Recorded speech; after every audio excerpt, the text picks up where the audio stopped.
Ok, bon après-midi. Nous avons aujourd'hui avec nous Guillaume.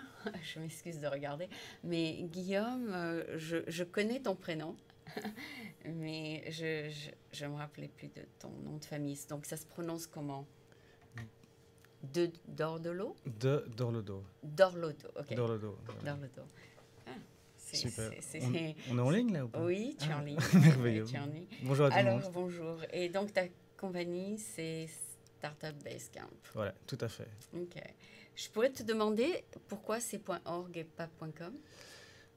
Parce que la spéculation sur les noms de domaine était déjà à son activation, donc malheureusement le Il .com y était avait déjà non pris? disponible Ah, et tu as personne pris. ne l'utilise, donc c'est quelqu'un Qui l'a qui pris. juste l'a pris et espère qu'un jour on lui donnera beaucoup d'argent pour récupérer le C'est .com. pas vrai. Tout à fait, ça arrive beaucoup Ça t'intéresse malheureusement. .net ou .co? Ouais, le En .org fait, finalement. .org, t'arrange? Ouais. Ouais, finalement oui, parce que je veux dire la vision qu'on a derrière Startup Basecamp, c'est quand même quelque chose qui est plus, on essaie d'avoir un impact social aussi. Ah, d'accord, Le communautaire. .org était utilisé à la base pour tout ce qui était non-profit Ouais, ouais. organization, et finalement, on s'est dit pourquoi pas. Ça marche très bien comme ça. Et finalement, je pense qu'un nom de domaine, si vous créez un autre, je dirais une marque derrière, finalement, ça pose pas tellement de problèmes. D'accord, parce que en général aux États-Unis, .org, c'est pour les organisations à but non lucratif. Mais voilà, c'est ce qu'on m'a dit. J'étais regardé sur Wikipédia récemment et finalement, c'était le cas dans le Il y a... passé. Ah, mais pas maintenant. Mais maintenant, finalement, ça n'a plus de lieu d'être. Et donc voilà. Tu sais qu'il y a une .co sans le M Mhm. qui veut dire les nouvelles idées. Tu savais? Ah, je ne savais pas du tout. Ah ouais. Mais justement, pour notre prochain projet, on a racheté un domaine qui se termine par .co, et je pense que c'est justement une nouvelle idée qui est dans la lignée de ce qu'on fait avec Startup Basecamp. Ouais. Et donc effectivement, Ouais, je c'est suis content de quelqu'un qui... l'apprendre. Ouais, c'est quelqu'un qui a créé CO. Je sais pas qu'est-ce que ça veut dire CO. Peut-être que ça veut dire compagnie out of the box ou quelque chose. On sait pas. Mais en fait, c'est comme ça que ça a commencé cette compagnie. Ok. Et puis maintenant, tu peux aussi mettre point quelque chose d'autre, tu vois. Il y a des points travel, tu peux faire même point Basecamp.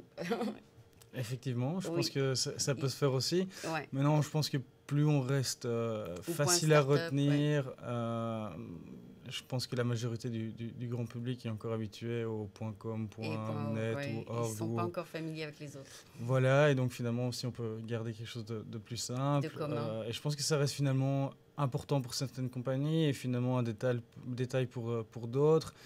Et si vous créez, comme je le disais au début, toute une image de marque autour, que ce soit .org ou .basecamp ou autre, finalement, à un moment donné, vous devenez connu. Mais à la base, c'est vrai qu'il est très important d'avoir quelque chose que quelqu'un peut retenir facilement. Ouais. Parce que c'est Org.com. votre adresse, finalement, c'est votre adresse dans le monde de l'Internet, et c'est Le là plus où commun, quelqu'un le plus commun, c'est Voilà, .org et .com, ouais. tout Je à fait. comprends l'idée derrière. C'est pour ça que moi, on m'avait dit ne fais pas .tv, fais .com. Et moi, je m'étais entêtée. J'ai dit c'est une télévision, je vais mettre .tv. Et finalement, .com, c'est beaucoup plus utilisé. Voilà. J'ai les deux, en fait, j'ai les deux. Ok. J'ai French American TV en un seul mot .com, et puis j'ai French petit trait American.tv parce que je voulais télévision. Mhm. Et finalement, les gens se rappellent beaucoup plus facilement du .com. Oui, tout à fait. Je Ouais. pense que c'est... C'est parce que c'est dans la tête de Voilà. tout le monde. Enfin, Maintenant, la chance qu'on a aussi, pour pas aller trop loin dans ce sujet-là, mais sur Google, finalement, vous tapez le nom, que ce soit .com, .org ou .net, ça vient. ça va quand même de toute façon ressortir. Si C'est vrai, votre c'est site vrai. internet est visité, s'il y a du trafic dessus, finalement, Il va venir. c'est celui-là qui va sortir en premier et pas un .com qui n'existe pas finalement, quoi, et qui a été D'accord. acheté par quelqu'un d'autre. Donc le .com n'apparaît pas. Non. Parce qu'il n'y a rien derrière. Non, sauf si vous tapez définitivement .com. Ouais. Alors, vous faites une recherche précise sur ce domaine-là et il va vous le montrer, mais vous arriverez sur une page qui est vide. Ouais. Si vous tapez juste le nom et vous ne vous souvenez pas de la fin Ils de vont sur l'URL, ton site. finalement, le site qui est référencé en premier, c'est celui qui a le trafic, c'est celui où il y a de l'activité. Et c'est là où les robots de Google vont chercher l'information pour vous lister dans la tête de page. Ah, ça c'est génial. Heureusement qu'ils ont un moteur assez Voilà, intelligent. tout à fait. Et comme finalement, beaucoup de gens utilisent d'abord Google au lieu de rentrer l'URL directement, Oui, c'est vrai. pas de... Il n'y a pas de problème. Voilà, tout à fait. D'ailleurs, il y a beaucoup de gens maintenant, quand ils viennent, ils me disent c'est pas la peine de mettre .com ou point n'importe quoi. Ils me disent mais juste le nom. Voilà, tout à fait. J'ai un Français qui est venu il y a un an et demi, et je lui ai dit tu veux que je mette .com? Il m'a dit non, ne mets rien du tout, juste le nom de la compagnie. Super. Voilà, donc on va passer un petit peu à toi, parce que je sais pas pourquoi je me suis jetée tout de suite sur le .com.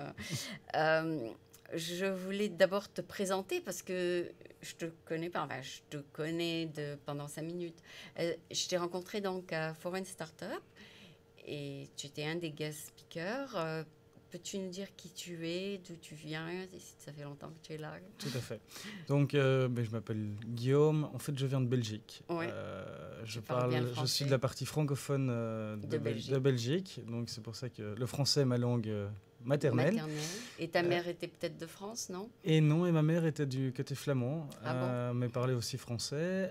Mon père du côté francophone. Et finalement, moi, j'ai vécu à Bruxelles les 10 dernières années de ma vie. C'est là où j'ai étudié. J'ai étudié sciences économiques, donc tout ce qu'on appelle business administration. Et puis après ça, j'ai travaillé pour une compagnie qui s'appelle PricewaterhouseCoopers. Donc PwC ou PwC. Oui, c'est une compagnie d'accountants, non? Voilà, en fait, ils font de l'audit, donc c'est une des 4, on les appelle les Big Four, donc il y en a 4 grandes au niveau mondial. Les grands. Voilà, tout à fait. Donc c'était household name, parce que tout le monde les connaît. Voilà, c'est ça, exactement. Et donc, pour moi, c'était un parcours finalement très classique avant d'arriver ici et de devenir, je dirais, entrepreneur. C'est-à-dire que j'ai étudié dans une école de commerce et puis après ça, ton premier job. Tout à fait, j'ai eu mon premier job en tant que consultant et auditeur. Et puis après ça, je suis pas devenu consultant indépendant. Donc là, c'était déjà une première étape vers l'entrepreneuriat quelque part. Mais depuis le début, je vous cacherai pas que j'avais cette envie de créer quelque chose, de créer mon propre projet. Ah ouais? Parce que mon père aussi est entrepreneur lui-même, a créé une PME de 4-5 employés depuis... Et tu es venu ici parce que c'est là où sont les entrepreneurs? Voilà, alors ma venue ici en Silicon Valley et San Francisco en général a été motivée par la simple et bonne raison que l'écosystème de la Silicon Valley est connu dans le monde entier et cet écosystème est quelque chose que je n'ai pas eu la chance de pouvoir retrouver nulle part ailleurs, d'avoir une concentration si importante de personnes, d'entrepreneurs, de start-up, de personnes talentueuses qui ont je dirais des capacités techniques et des visions assez élevées et finalement un accès aussi à du capital, accès à beaucoup d'événements où tout est fait pour encourager l'interaction. Et ici, ce qui est particulier, c'est quand vous arrivez ici, vous vous rendez compte que oui, vous pouvez avoir une vision, vous pouvez avoir un rêve fou de créer quelque chose de plus grand que ce que vous ne pouvez voir dans votre pays à l'heure actuelle. Et c'est ça qui est extraordinaire. Vous avez cette énergie ici de personnes qui vont vraiment... Qui veulent vraiment faire quelque chose pour changer le monde. Tout à fait. Donc, pour en revenir à mon histoire, donc, commençant de manière très classique, et puis après ça, passant dans un mode un peu plus indépendant en tant que consultant pour BNP Paribas, donc la grande banque française dont la filiale Bank of the West est ici aux États-Unis. Et puis après ça, voilà, j'avais cette idée, je travaillais dessus durant différentes soirées, etc., le week-end. Et je me dis, OK, maintenant, je vais me donner 6 mois de chance, venir ici aux États-Unis. J'ai quelques économies de mon métier de consultant. Je vais venir en Silicon Valley. Et l'idée pour laquelle je suis venu ici est totalement différente que ce que je fais avec Startup Basecamp.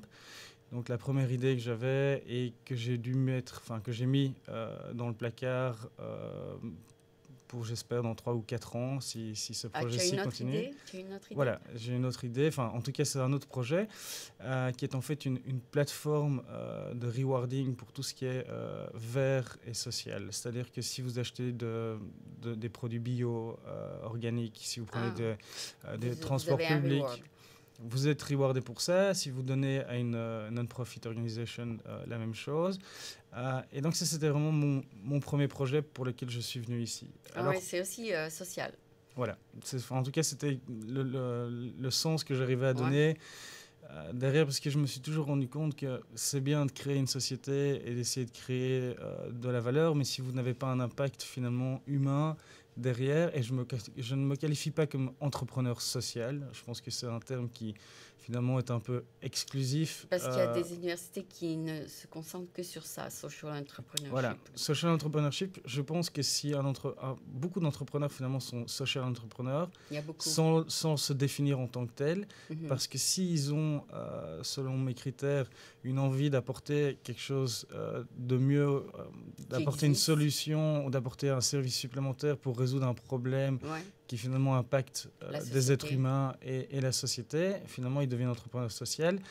Et peuvent, il n'y a pas de gêne pour moi de pouvoir aussi dégager des bénéfices et dégager de la valeur qui peuvent être utilisés pour eux-mêmes et pour l'environnement autour d'eux-mêmes. Donc finalement, je trouve que voilà, c'était en tout cas la première idée avec laquelle je suis venu. Et comment ça s'est passé? Donc j'ai atterri en 2013, donc en janvier 2013 ici, avec quelques idées sur un slide. J'avais pris des cours à Stanford pour 3 mois, donc de janvier à fin mars, des cours d'entrepreneuriat. Alors des cours tu as rencontré d'autres entrepreneurs? J'ai eu l'occasion de rencontrer d'autres entrepreneurs et mon arrivée ici, c'était vraiment deux valises, dormir sur le canapé d'un ami pendant une semaine à San Francisco et une semaine après, je commençais mes cours à Palo Alto dans le campus de Stanford. Donc il fallait absolument de trouver un endroit pour dormir.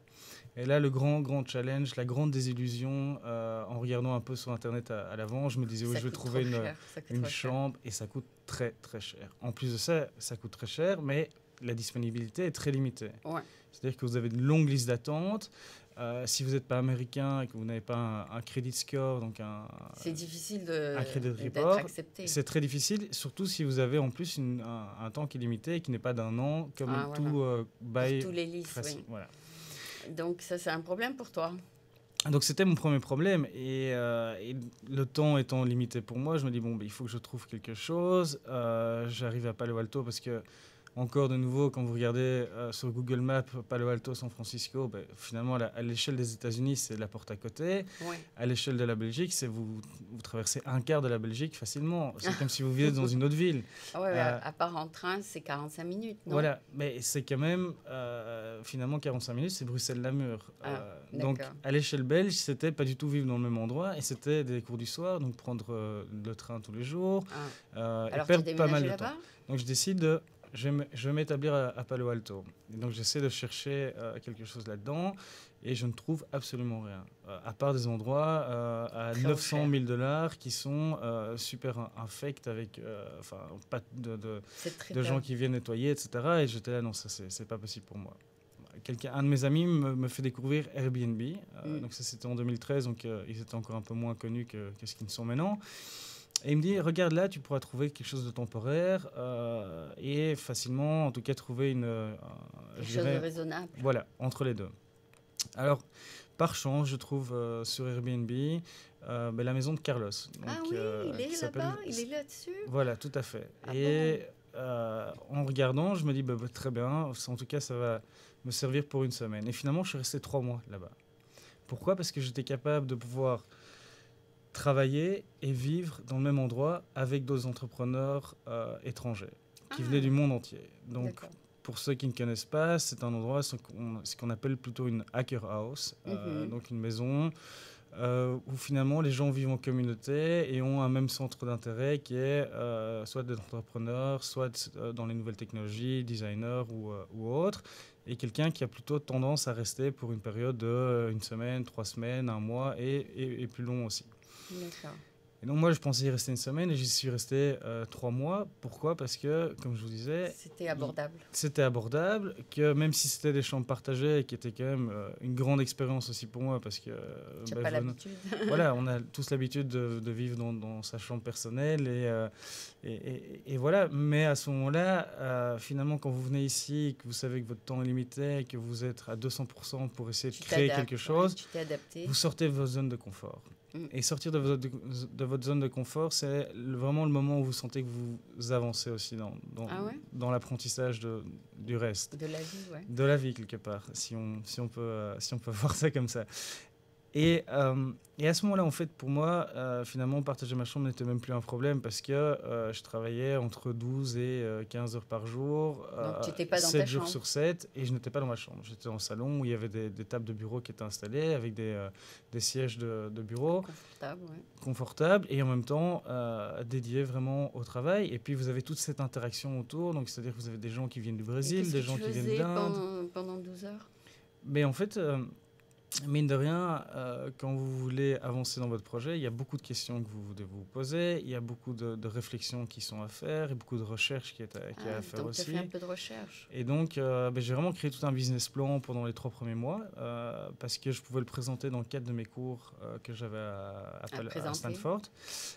Et d'autres étudiants, en fait, de mes différents cours m'aidaient aussi. Donc, ça m'a permis d'avancer pas mal sur le projet. Bon. En anglais? En anglais, tout à fait. Donc ici, le français, je pense qu'à part French American TV, il n'y a pas beaucoup de... C'est plutôt l'anglais. Oui, d'accord. Donc tu devais présenter un projet à tes profs. Voilà, donc c'était chaque cours en fait se terminait par une présentation d'un projet pratique et donc c'était génial parce que ça m'a permis d'avancer beaucoup là-dessus. Maintenant, c'est un projet qui demande un support internet, le support d'une plateforme donc qui demande des compétences techniques que je n'ai pas parce que je dirais mon background, mon profil est un profil business, un profil financier et donc je suis pas un développeur. Alors, on peut toujours apprendre à développer, mais ça peut prendre beaucoup de temps. Ouais, et vous ne devenez jamais aussi bon que quelqu'un qui finalement a ça dans le sang. Qui aime faire ça. Qui aime faire ça, tout à fait. D'accord. Donc, mon premier problème, c'était, je me disais, voilà, j'ai 6 mois ici, je vais pouvoir travailler sur la partie business, et en même temps, j'ai commencé à rechercher un développeur qui pourra m'aider dans le projet. Et l'idée que tu as développée, c'est ce que tu as en ce moment ? Non, alors voilà, donc pour en revenir à Startup Basecamp, et comme ça vous comprenez un peu la genèse, je dirais, la naissance de ce projet. Donc mes cours se terminent à Palo Alto, et là je décide de me bouger à San Francisco. Parce que Palo Alto, si vous n'avez pas de voiture, vous sentez très vite l'isolation. Ah bon? Vous vivez peut-être dans ce cocon qui est cette maison avec les autres entrepreneurs. Mais tout est loin. Tout est loin. Donc j'avais un vélo, c'était mon seul moyen de transport avec le train. Et je décide, étant donné que j'avais encore 3 mois qui restaient sur les 6 mois de visa que j'avais ici, de venir à San Francisco. Pour aussi voir... Mais quelle idée as-tu présentée à Stanford? Alors Stanford, ben, c'était le projet de rewarding pour tout ce qui est vert et social. Ah, c'était le projet de rewarding, voilà, qui ne s'est pas encore développé. Donc j'ai mis finalement de côté en mai 2013 et je me suis dit, bah, écoute, on va continuer avec ça. On va continuer et on va commencer Startup Basecamp. Donc comment est-ce que je l'ai commencé? C'est très simple. En arrivant à San Francisco, même problème. Où est-ce que je vais dormir?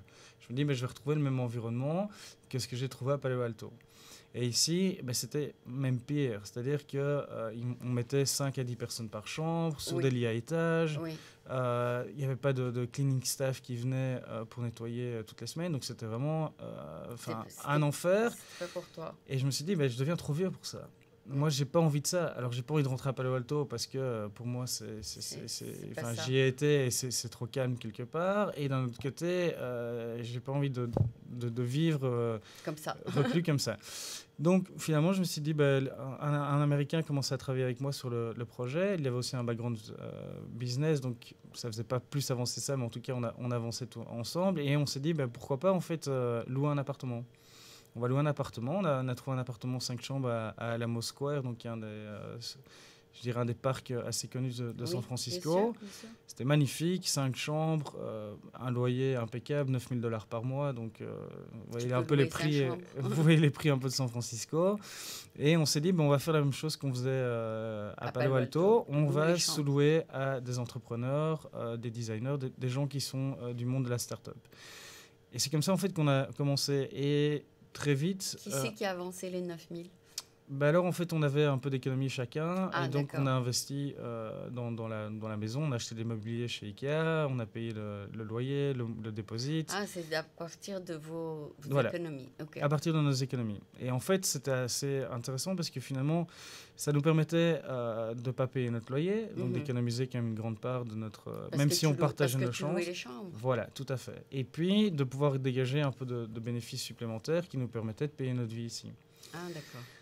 Donc, ceci étant lancé, ça c'était en mai, et à ce moment-là, en fait, je me suis rendu compte en juin que beaucoup de mes guests, donc des invités qui venaient chez nous et qui dormaient chez nous, de nos clients, finalement nous disaient, mais tu sais quoi, moi je rentre à Sao Paulo au Brésil et je pense que ça ferait vraiment du sens d'avoir un espace de co-live, co-work, donc d'endroits où tu peux travailler et vivre ensemble, avec ce qu'on appelle des like-minded people, donc des personnes qui partagent les mêmes centres d'intérêt que toi. Mm. Et je me suis dit, tiens, c'est intéressant qu'ils émettent le besoin finalement d'avoir ça aussi au Brésil. Et puis quelqu'un qui me disait la même chose quelques semaines plus tard à Jakarta, et puis quelqu'un à Moscou, et puis à Londres, et puis à New York. Et je me suis dit, mais en fait, il y a peut-être quelque chose à faire et aller plus loin avec ce concept de co-live, co-work, parce que ça aide, ça m'aide beaucoup maintenant moi, ça m'a aidé quand je suis arrivé, ça m'aide à vivre maintenant, et je pense que ça peut aider aussi beaucoup de gens. Et si en plus de ça, on peut créer un environnement online avec une expérience finalement réelle, offline, au milieu des maisons, et on connecte finalement ces différentes maisons et ces différentes villes ensemble à la Silicon Valley, plus entre elles. Et donc, tu prends des startups. Voilà, et on peut finalement créer un réseau où vous avez un espace où ces différents profils du monde de la start-up peuvent venir, peuvent se concentrer sur leur travail sans devoir penser à tous ces problèmes logistiques qui sont on doit louer un endroit, on doit établir une connexion Internet, faire des contrats, etc. Non, vous arrivez ici et c'est vraiment du housing as a service. Ah, d'accord. Donc, c'est vraiment un endroit où que vous pouvez disposer si vous rentrez dans les critères d'acceptabilité. Donc, comme on dit aussi, on n'est pas un hôtel, on n'est pas un hostel, donc on n'est pas une auberge de jeunesse. On est vraiment une communauté. Donc, c'est aussi un membership. Les gens qui vont venir chez nous vont appliquer. Pourquoi ? Parce qu'on veut garder cet aspect qualitatif au niveau des profils et des profils start-up. Maintenant, on n'est pas là pour juger est-ce que vous avez le next Facebook ou WhatsApp. Ils peuvent développer ce qu'ils veulent. Voilà, ils peuvent développer ce qu'ils veulent, mais le critère, c'est voilà, vous venez ici pour travailler sur votre projet et vivre et échanger et partager avec d'autres professionnels de votre industrie. Mm-hmm. Et donc, c'est comme ça que on se différencie. On a un membership, donc on n'est pas du tout dans le monde de l'hôtellerie. Finalement, on l'est un peu, mais on est aussi un peu dans le monde du coworking, donc qui est ces espaces de bureaux partagés. Mm-hmm. On a décidé de continuer à avancer là-dessus parce qu'on s'est rendu compte que plus que d'avoir besoin d'un endroit pour dormir et de travailler, finalement, on avait plus de besoin que ça en tant qu'entrepreneur quand on bougeait dans une ville. Okay. Donc on a besoin d'avoir accès à un avocat pour tout ce qui est immigration. On a besoin d'avoir accès pour un banquier pour établir le compte en banque de notre compagnie. On a besoin d'avoir accès tu as créé des ressources. Voilà, et donc en fait on a créé des ressources qui d'abord à la base c'était résoudre des problèmes logistiques, donc comme le lit, comme l'endroit pour travailler, et puis où est-ce que je peux trouver une carte de téléphone pour communiquer, où est-ce que je peux trouver un moyen de transport. Il existe ici à San Francisco Uber, Lyft, donc tu et mets autres. Tout ça sur cette liste. Voilà, donc on a créé ce qu'on appelle un kit de survie, un survival kit, qui permet en fait de vraiment, voilà, vous devez plus finalement recommencer à faire chacun, on faisait les mêmes recherches sur Google. Tiens, je cherchais où ça. Vous cherchez license, voilà. Vous cherchez des informations pour tout ce qui est événements où aller, nous avons une liste de partenaires qui nous donne aussi des réductions, des discounts. Donc, vous pouvez, en restant chez nous, aussi aller à différents événements. Donc, tu as donné la liste des ressources. Voilà, on crée en fait toutes des ressources qui étaient utiles pour moi et on les donne finalement à tous ces entrepreneurs qui finalement vivent le même problème. C'est une bonne idée. Donc ça, c'est maintenant là où on se trouve. On a ouvert une deuxième location à San Francisco. Ouais. On est en train de travailler maintenant avec des personnes à Montréal et des personnes au Brésil parce qu'on va implanter aussi deux startups Basecamp là et on est en train de tester finalement tout le processus de démarrage. On est en train de développer toute la partie Internet aussi qui va nous permettre de connecter ces maisons avec nous, avec la communauté. Donc chaque personne qui rentrera dans ces maisons a finalement un profil.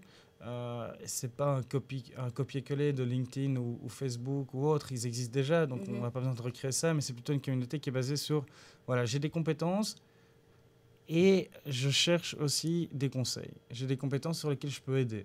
Ah oui. Vous n'êtes pas forcé d'aider, oui, mais... je connais une compagnie de IT qui pourrait peut-être t'aider là-dessus. Avec grand plaisir. Non, mais la question que je me pose, c'est que des fois ici, les propriétaires veulent voir que tu es employé. Comment tu as pu te débrouiller avec ce propriétaire?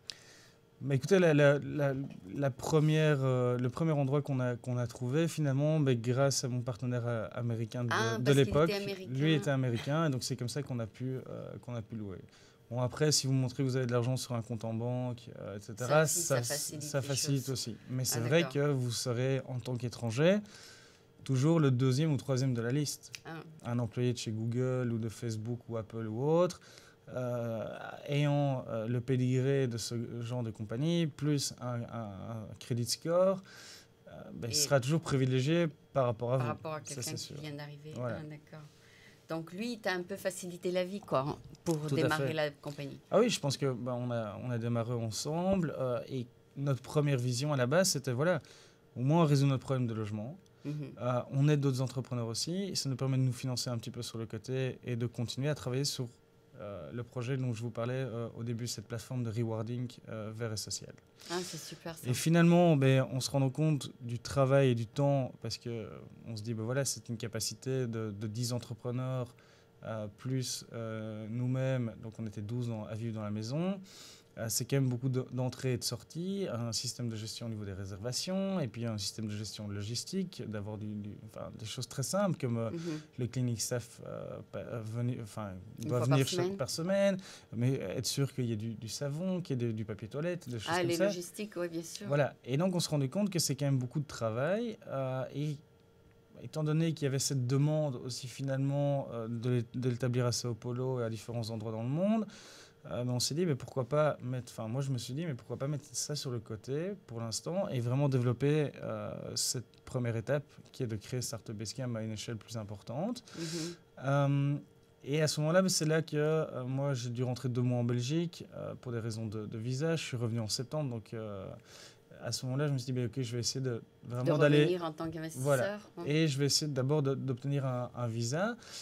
Et donc l'Américain avec qui j'avais commencé, lui m'a dit, écoute, c'était aux alentours de décembre, effectivement, c'est un projet qui a l'air intéressant, mais je ne suis pas sûr que je voudrais dédier 3 à 4 ans de ma vie pour cela, j'ai d'autres projets aussi.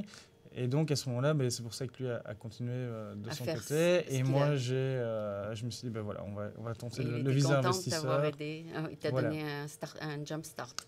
Exactement. Donc finalement, on était tous les deux très contents et chacun fait ce qu'il veut. Et Carlos n'avait aucune objection à ce que tu fasses un peu ce qu'il fait? Non, parce que Carlos, lui, était du côté de Palo Alto. Et puis finalement, on avait commencé à collaborer ensemble, mais à ce moment-là, il avait beaucoup d'autres projets, d'autres choses qui se mettaient ensemble. Donc il n'avait pas le temps de le temps de vraiment... de nous, quelque part, de nous coacher ou de nous supporter. Et donc finalement, on s'est dit... Chacun a fait un peu son style. Tout à fait, exactement.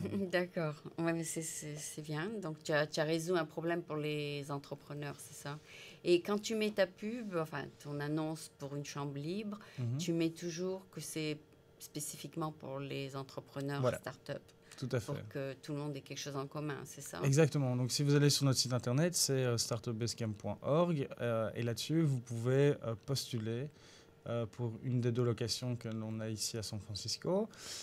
Et on utilise aussi Airbnb qui est aux alentours de 20 à 30% de nos guests, mais sur lequel on décrit aussi, voilà, c'est réservé pour entrepreneurs. On voudrait des entrepreneurs. Voilà, et je refuse beaucoup de touristes pour la simple et bonne raison, parce que c'est pas pour eux. Et je préfère avoir un lit vide que d'avoir quelqu'un qui vient pour... Qui va changer le style de la maison. Voilà, qui commence ils sont en vacances, ils vont boire des verres, et puis ils deviennent sourds, et puis ils font du bruit, et puis les gens travaillent, et puis... Non, et ça, c'est pas du tout ce qu'on veut.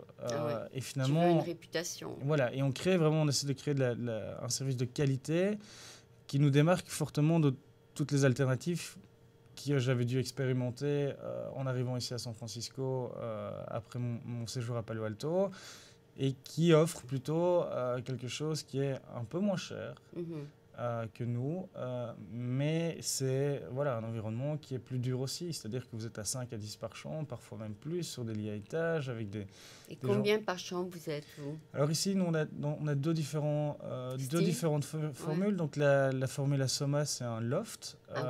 Donc dans ce loft, en fait, on a des chambres partagées. Donc on a une chambre de 2, une chambre de 3, une chambre individuelle aussi, et encore une chambre de 2. Et alors la chambre, enfin la maison qu'on a ouverte maintenant à ce qu'on appelle downtown, donc c'est plus...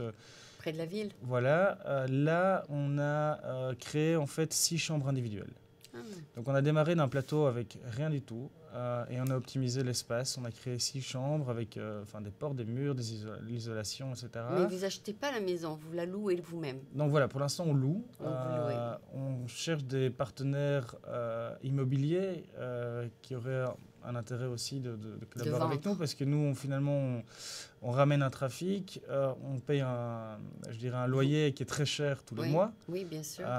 Et c'est finalement tout du cash qu'on pourrait, en travaillant avec des partenaires immobiliers, créer un capital qui est plus important que juste donner tout ça à un propriétaire qu'on ne connaît même pas. Ah, d'accord. Donc effectivement, on cherche des investisseurs immobiliers dans lesquels on pourrait finalement créer le modèle, et où la valorisation de l'asset pourrait être plus importante, parce qu'on a des pourcentages qui sont plus importants en termes de revenus que gérer une location classique.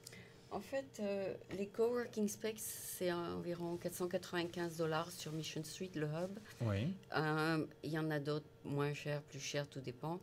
Il y a aussi des coworking spaces open, et il y en a d'autres avec des bureaux privés. Donc vous êtes un open, je suis sûre. Vous avez une grande table où tout le monde met leur ordinateur, c'est ça? Tout à fait. Donc, ils payent en plus pour ça? Non, ça c'est inclus. C'est-à-dire que une combinaison. Donc voilà, donc si vous payez, on a un prix à la nuit, un prix à 2 semaines, un prix à 1 mois, un prix à 2 mois et à 3 mois. D'accord. Donc évidemment, la nuit va être plus chère parce que c'est plus de travail. Et finalement, on préfère des gens qui restent aux alentours d'un minimum de 5 à 7 jours. Bon, on va parfois accepter des gens pour 2-3 jours pour remplir un trou entre deux personnes. Mais si vous voulez vraiment retirer de l'expérience de rencontrer et d'échanger avec les personnes qui vivent avec vous, 5-6 jours, c'est mieux.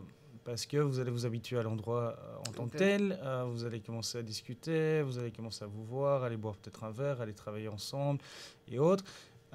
Et c'est là où vraiment vous créez en fait cette relation qui, dans 6 mois, cette personne que vous avez rencontrée pendant une semaine et qui vient peut-être du Nicaragua ou du Brésil ou d'Inde, va, quand vous allez la contacter 6 mois après, se souvenir de vous parce que vous avez échangé un moment de vie ensemble. Ah, d'accord. Qui est beaucoup plus important que quand vous allez dans un événement networking où on va discuter, on va échanger des business cards, on va parler 5-10 minutes ensemble et le lendemain vous aurez 15 business cards dans votre poche. Mais qui est qui? Et pourquoi on travaillera ensemble? Donc ta clientèle est dans les universités, donc tu contactes les housing departments des universités? Donc en fait, comment ça se passe? Nous, maintenant, on fait des partenariats avec les accélérateurs, les incubateurs, Ah, voilà. même les coworking space, parce que finalement, nous, on est un peu ouvert après leur temps Comme d'ouverture. ça, ils peuvent dormir chez Voilà, toi. et puis c'est intéressant pour eux aussi de pouvoir aller travailler de temps en temps dans les coworking space, donc de changer l'environnement de travail, de ne pas rester tout le temps dans la maison pour travailler. Donc on fait ces partenariats là avec des organisations aussi qui ramènent des entrepreneurs de différents endroits du monde, Mhm. ici en Silicon Valley. Pourquoi? Parce qu'on offre cette solution de housing qui est un réel problème ici à San Francisco. Mhm. Maintenant, on commence à travailler aussi avec Y Combinator et Founder Startups, qui sont les deux plus gros accélérateurs et qui ont un intérêt de voir la même solution implémentée du côté de Mountain View. Et donc, avec l'expertise qu'on développe en termes de gestion, Oui, tu commences à avoir de l'expérience là. mais maintenant, on a quand même la possibilité de pouvoir répliquer notre modèle de manière beaucoup plus facile et efficace Mhm. dans différents endroits. Et donc, grandir dans la Silicon Valley, finalement, fait du sens aussi.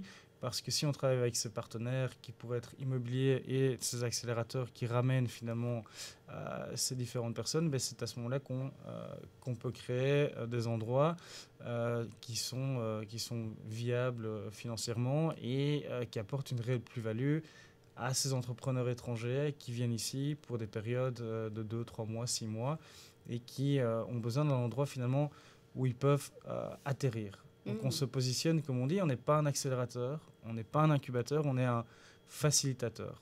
Mhm. Donc on vous facilite la vie, on ne prend pas Donc il y a des beaucoup actions. de gens qui viennent peut-être, qui sont assez jeunes, qui viennent de finir leurs études, c'est ça?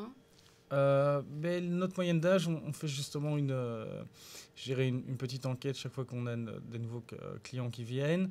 Et on a une moyenne d'âge entre 24 et 35 ans. Ça, c'est plus Donc de c'est 60% de nos clients. Donc c'est une clientèle, disons, dynamique qui veut Voilà, démarrer quelque tout chose. à fait.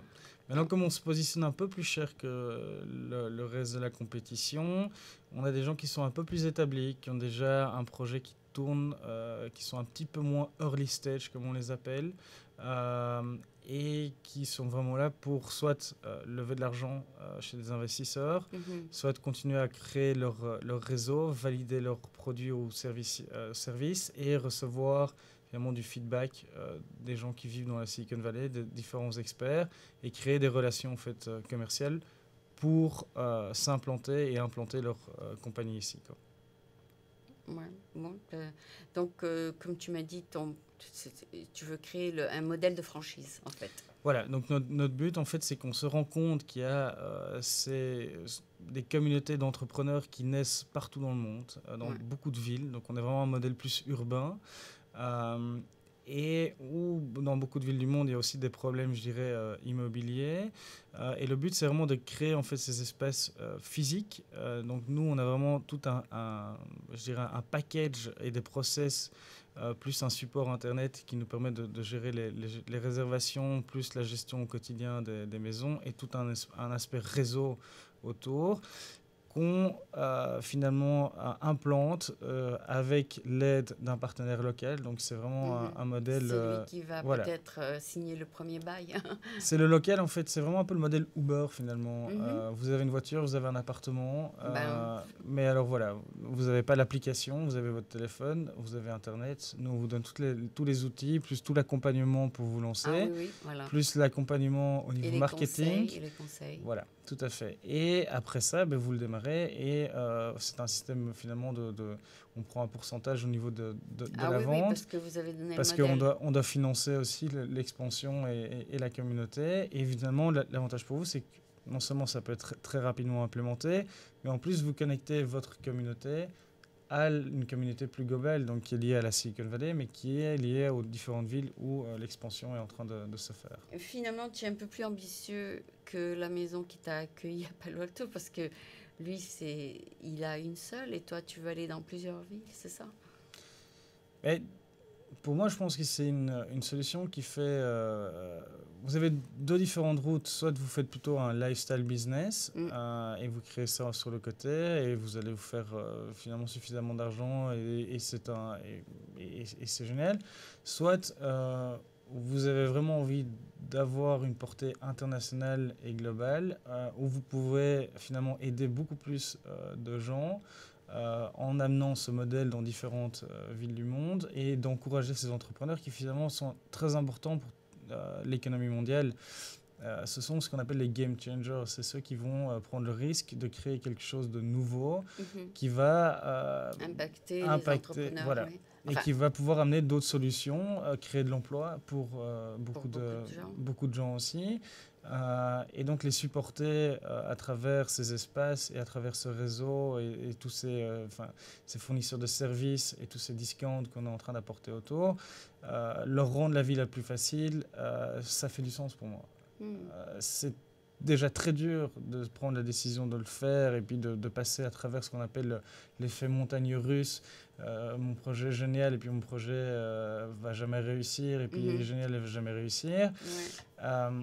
D'avoir finalement un support où vous restez avec d'autres personnes qui font la même chose, qui sont sur d'autres projets aussi, qui vivent finalement psychologiquement les mêmes effets positifs et négatifs à travers un projet entrepreneurial, fait du sens pour moi parce que vous aidez ces personnes. Et c'est pas uniquement m'aider moi-même comme j'ai pu le faire au début, je me suis rendu compte que je pouvais aider beaucoup plus de gens et finalement ça fait du sens. Oui, bien sûr, parce que tu t'es mis dans... Tu te souviens comment c'était pour toi quand tu arrives à San Francisco. Voilà. Et puis la chance qu'il y a, c'est que on a la chance de pouvoir créer finalement un réseau mondial.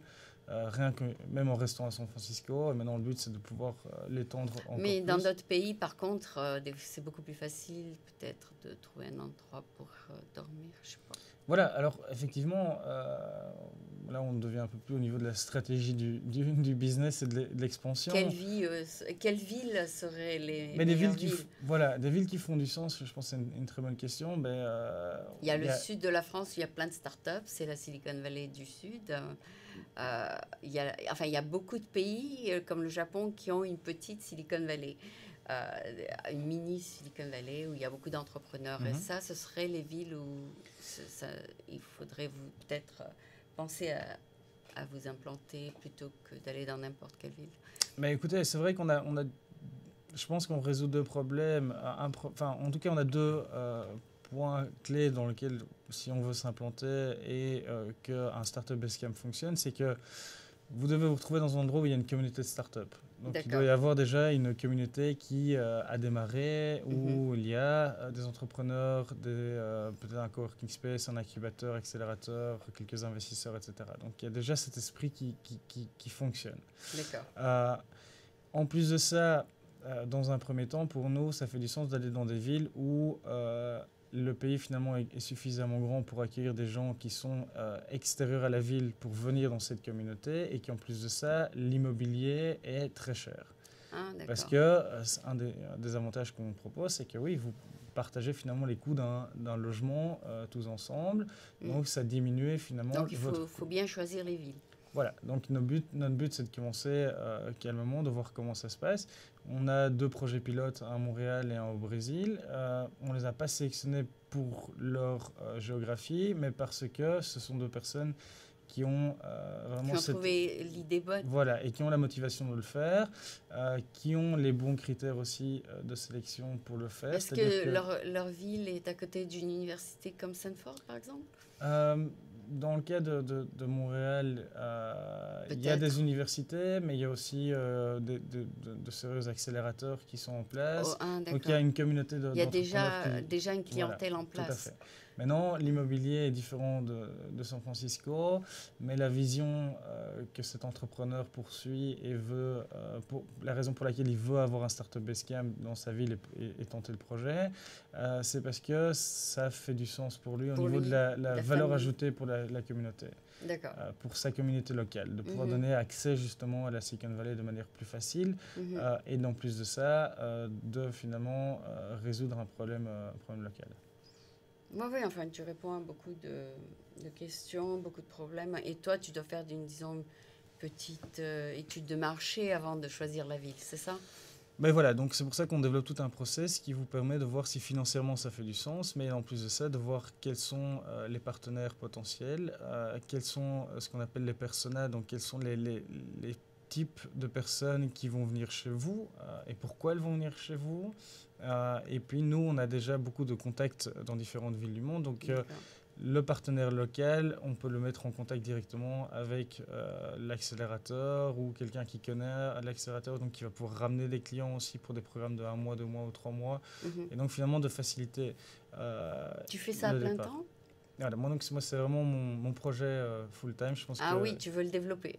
Ah oui, j'y mets ma vie, quelque part, mais avec grand plaisir. Ah d'accord, donc tu veux tout développer, enfin tu cherches pas du travail sur le côté. Ah non, pas du tout, parce que bon, la chance qu'on a, c'est qu'avec nos 2 locations ici, on se finance déjà. Donc on a travaillé avec 0 investissement extérieur, si ce n'est mon propre investissement personnel que j'ai dû faire pour obtenir le visa. D'accord, et ça te permet de vivre. Voilà, ça me permet de vivre, mais ça me permet de payer aussi différents stagiaires qui travaillent avec moi et de faire continuer à faire grandir le projet. Maintenant, je pense qu'on arrive à une capacité où le modèle fonctionne et on commence à discuter avec des angel investors.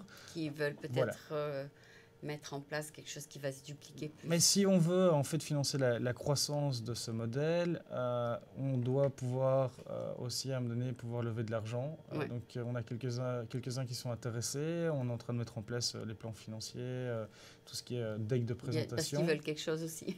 Mais c'est normal. Et le but c'est de créer un retour qui soit important pour eux. Pour tout le monde et pour toi. Et pour... Tout à fait. D'accord, donc moi j'ai un peu compris, enfin j'ai beaucoup compris. Surtout que je t'ai déjà écouté à Foreign Startup. Oui, c'est déjà la 2e fois que vous entendez ma belle histoire. Enfin j'ai écouté les différents modèles avec le surf et l'autre avec sa maison. Lui, il a trouvé sa solution pour vivre ici. Je me demande pourquoi il ne vit pas d'ailleurs en Espagne ou avec ses enfants et sa famille. Enfin, ça c'est une autre histoire. On va passer à la partie en anglais. Ce sera beaucoup plus court. C'est juste pour faire un résumé de ce que tu viens de dire. So, for those who did not understand everything, Guillaume will have the patience to tell us his story in English so that you can know who he is and what he's doing here. So, Guillaume, it's a pleasure to see you again, even though it has been only 2 days. And it's the energy that you have is so beautiful. I mean, I see there's a lot of positivity in what you want to do and all that. So it's really, I feel good when I meet you. So I want you to tell us in English what is your project, what you want to do, and all that. Okay. So hi everyone. I'm from Belgium. I'm from the French side of Belgium, as you can hear, my little French accent. So I moved here in 2013. I came in Silicon Valley with a totally different project that I'm doing with Startup Basecamp. Okay. Do you want to do that project soon? That other one? It's still in the pipe, somewhere. And hopefully in 3-4 years, if no one did it, I will force to do it. You still think it's a good idea? But I still think it's an idea that I want to use. Okay. So, and I think other people want to use it. Okay. So why not? But anyway, so I moved here in 2013. I had like a 6 months visa. Came with a rewarding platform for all the green and social projects. That was my initial project. I joined Stanford for 3 months. Got some evening classes to develop that project. Then moved to the city in San Francisco. San Francisco. And I was looking for a place to stay here in the city. Unfortunately, the real estate market is kind of crazy. Everything is super expensive, and temporary living solution that are on the market. You still want to stay? You still want to? I love this city. The city is amazing. There is so many beautiful. You didn't want to pack up your bag and leave, no? Not at all, not at all. And so you decided I'm gonna stay and find a solution. Exactly, and so I was looking for a place to stay in January. It was in May 2013. And everything that I found on the market for temporary living solution for startups and entrepreneurs was some places where they were like putting maybe 10, 15 people on bunk beds in one room with no cleaning ladies, no slave. Oh, those are the youth hostels. Yeah, but the side version of that, which is more like some hacker house. Oh, yeah. And I was looking for. You didn't like that. I didn't like it. I didn't like that at all because I was thinking, okay, I cannot even live in these conditions. survive in those conditions. Because you're used to live in much higher standard of living, right, at home. But at least a place where is clean, and even if I share my room, it has to be with the right person, maybe. Or I mean, somebody who's like you doing a startup, maybe. I think sharing a room with 2 or 3 people is doable. Sharing a room with 15 people is getting hard. It's crazy. It's really getting hard. It's crazy. And even if you pay like $1,200 a month, it's too much. It's a lot for this kind of condition. But anyway, so that was really the motivation for me. It's like I was okay, I'm getting too old for that. I want a place where I can at least live decently, and other people will be able to live decently too. I can hear people laughing when they look at you and say, "This guy thinks he's getting too old. You're very young." So anyway, you're not getting too old. Trust me. But you didn't like the way you were living. Exactly. And so anyway, I rented a first place in San Francisco, a 5 bedrooms apartment, and I decided to sublet the place to other startups and entrepreneurs. And that's how you wanted to make it a business? No, at the time was really like, okay, I solve my own problems. I have a nice place to stay. Oh, okay. I help those other entrepreneurs. I make a little bit money on the side that helps me to pay the bill and work on the first project. And then realizing that people were telling me, you know what, I'm moving back to Sao Paulo in Brazil, and I think a place like that would make sense. A place where you can live and work with other like-minded people, with other entrepreneurs. Oh, okay. I said, okay, that's really cool. And then someone in Jakarta, in Moscow, in London, and I was like, maybe there is something to do with that. Maybe we can go one step further, as we need to develop tools for ourselves to manage efficiently a place and provide more than just a bed. Start to provide also like information about where to go for an event, where can I find stupid stuff like my SIM card to go on the phone, or like transportation problems, food. Like but also, more important, like where can I find immigration lawyers for migration problems? Where can I find bankers for opening the bank account of my company?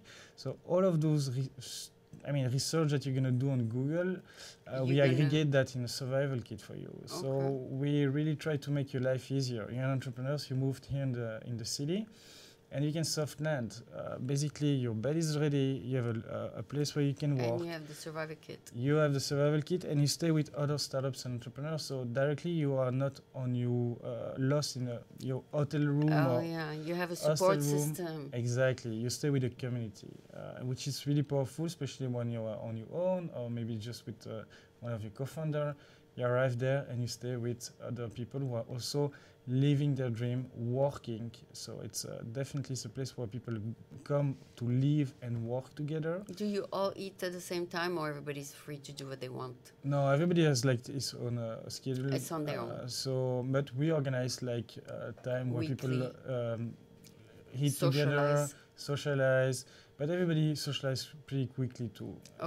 Because everybody is like looking to socialize. Okay, because they don't know anybody They don't know anybody, and everybody is like happy to share his story, to share tips, tricks, get feedback on their idea, project, even like give introduction to people that they know that might be useful.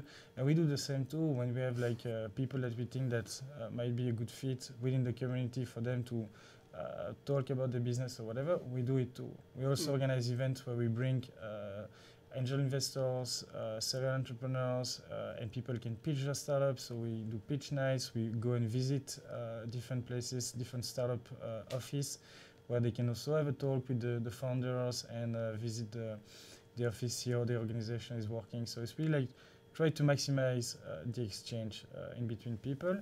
And Startup Basecamp is really like a place where you really like land, you can live and work surrounded with other entrepreneurs and not lose time in all the logistic problems, starting to fighting, struggling with different stuff. No, it's you work directly. You can, I mean, directly open your laptop and start to work if you need. So you're available to these people for any question? Is that the value added?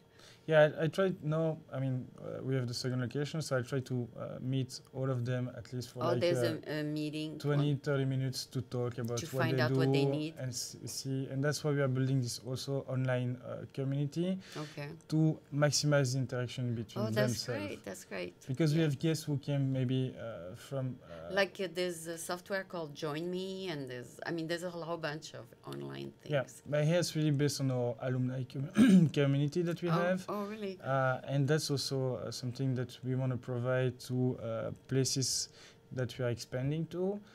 Like this, we really create this physical environment surrounded by online community. So you have a weekly meeting, or not really? I'm going there every day. Oh, okay. I'm working from there. I'm working with my clients surrounded by myself. Okay. I had that lifestyle for a year and a half. I was a user of that place, of another place in Palo Alto before. Then I moved to the city. I started a place myself, and then I decided to create like a real business for that. So okay. I moved to the next step by step, and now I decided You to manage rent. 2 homes. Okay. We manage 2 homes now. I have also like a property manager who's managing the places, and I decided also to have my own space myself, because okay. after a year and a half of sharing, I mean, having just 2 bags and all the rest you share with people, it's good to have some of time if you want to grow the business, to be able to step back, take time for yourself. So do you live in the loft or in the home? Or neither? You sorry? don't live in either one of those 2? I was living in the loft till last September, and then I decided to have your rent place. a place with my girlfriend and like a private place. a private place. Yeah, exactly. yeah, because this is a work environment. Do you imagine to live with your client 24 hours a day, 7 days a week? It's too much. I mean, they're amazing. There's clients that are not like purchasing a product; they're purchasing an experience or services. But some of the time, you can get overwhelmed. Also, you need to be able to step back if you want to continue in the long term. Okay. That's the only way. Otherwise, you are like struggling with all the little daily problems and little stuff to fix. Okay. And finally, you don't move forward to build that as a real system, as a real company. So you go there like a job, like at 9 a.m., or it's more like whenever it's you flexible. want? It's a startup, so there is no 9 to 5 job. It's not it can be from 7:30 till 9:30 in the evening. And someday you're off. And someday, as I'm here, I'm talking with you, so I'm not so there. So you're your own boss, so you set your own hours. Yeah, that's the beauty of being an entrepreneur. You are your own boss. So yeah. Nobody is watching. You can decide to back. work 2 hours a day or work 16 hours a day. And the problem is like usually you go more close by the 12, 13 hours a day. Why? Because you realize that if you don't work, nothing is moving. Oh, okay. So it's very important to make it working and make it happening, and it takes a lot of time, especially at the beginning. And then you start to have like people working with you. That helps you, but you need to start to manage them. So it's different stories. And if you have a friend in Belgium from maybe a university and he wants to visit you, you can let him stay in the loft, or and he's not an entrepreneur, so that's not won't be for him. That's the tricky question. If you might tell him to just be quiet and just use the room. No, I think again, if that person is coming for being a tourist, I will let him know that it's better to go in a hotel room, or he can come to my own place. Yeah.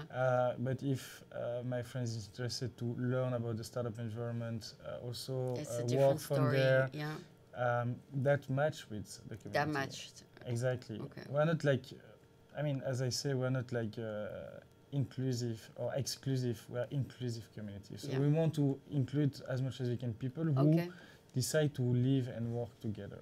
Okay. So, and something just came to my mind. Are there more men entrepreneurs than women? I guess yes. You're right. I mean, that's more. I mean, in industry, I think we have around like 30% of female passing by our place. Really? There's because as we position ourselves like as a place where it's clean and it's livable and it's more quality level, work, yeah. That's fit It's for okay. women too. Yeah, yeah. But in general, more entrepreneurs are men. I think so. Okay. Because women think of other projects, maybe family projects. No, I think there is also. I mean, I think don't it's know. hard. It's it's a hard say, call. yeah. It's a hard call. Exactly. Yeah, because women might start a career and stuff, but entrepreneur, you gotta go forward in the project without interruption. Okay. So anyway, it was a pleasure to talk to you. So what's the name of your startup? Just Startup Basecamp. Startup Basecamp, and they can find you online. startupbasecamp.com. Sure. Okay. .org. .org. Oh, yeah. We forgot to tell the story in English about .org. So it's not an organization, non-profit. It's more like because it started that way. It was Exactly. Yeah. All right.